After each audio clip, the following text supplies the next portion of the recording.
Grâce aux vidéos précédentes, nous connaissons à présent les différents concepts permettant de modéliser le flux d'activité d'un processus. Mais au-delà du quoi et du comment, le qui est également important. Il nous faut donc aller plus loin. Nous devons connaître les acteurs participant au processus et réalisant les différentes tâches. Deux nouveaux concepts nous permettent de modéliser différents processus et différents acteurs dans un même diagramme, les piscines et les lignes de nage, que nous appellerons plus communément les couloirs. Une piscine est une représentation graphique d'un participant dans une collaboration qui peut éventuellement faire référence à un processus. Un participant peut être une entité ou un rôle. Une piscine prend la forme d'une boîte rectangulaire. Elle peut contenir explicitement le flux de séquences. Elle est alors assimilée à un conteneur de processus. Mais elle peut également être représentée en tant que boîte noire. Dans ce cas, le processus n'est pas décrit et son comportement est compris de manière implicite. Reprenons notre exemple de service client dans un restaurant. Nous représentons notre flux dans une piscine qui prend le nom de notre entité. Notre processus interagit avec le client. Nous ajoutons donc une piscine vide représentant ce rôle.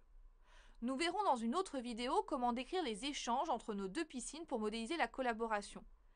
D'un point de vue graphique, la piscine peut être représentée soit horizontalement avec le libellé à gauche, soit verticalement avec le libellé en haut. C'est un choix qui appartient au modélisateur en fonction de la clarté qu'il souhaite donner à son diagramme. La formalisation graphique de procédures et modes opératoires dans les entreprises présente souvent un flux du haut vers le bas.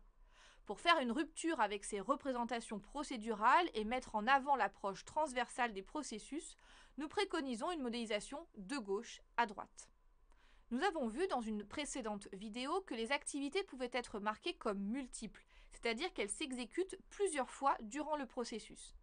Il est possible d'appliquer ce même principe aux piscines. En effet, une piscine peut représenter un participant, mais elle peut également représenter une collection de participants. Le pictogramme utilisé est alors le même, 3 traits verticaux parallèles. Le deuxième concept permettant de représenter les rôles et les responsabilités dans un processus est le couloir, ou ligne de nage dans sa traduction littérale. C'est une sous-partition d'une piscine également représentée par une boîte rectangulaire. Elles sont utilisées pour organiser et catégoriser les activités au sein d'une piscine. Le sens qui leur est donné dépend du choix du modélisateur. Dans la pratique, on les utilise généralement pour représenter des sous-entités ou des rôles. Dans notre exemple, dans la piscine représentant notre processus, il est possible de définir deux services, le service de salle et le service cuisine, et d'affecter ensuite les activités au rôle correspondant. Ainsi, l'activité préparer commande appartient au couloir représentant le service des cuisines. Lorsqu'on utilise les couloirs, il faut respecter une règle essentielle. Une activité doit appartenir à un et un seul couloir. Elle ne peut être partagée entre plusieurs acteurs et donc dépasser la frontière d'un couloir. Le couloir correspond donc à une subdivision optionnelle de la piscine pour présenter les participants du processus, comme les rôles d'acteurs, les services ou encore une application informatique. Notons qu'il est possible de modéliser des sous-couloirs, c'est-à-dire des subdivisions de couloirs.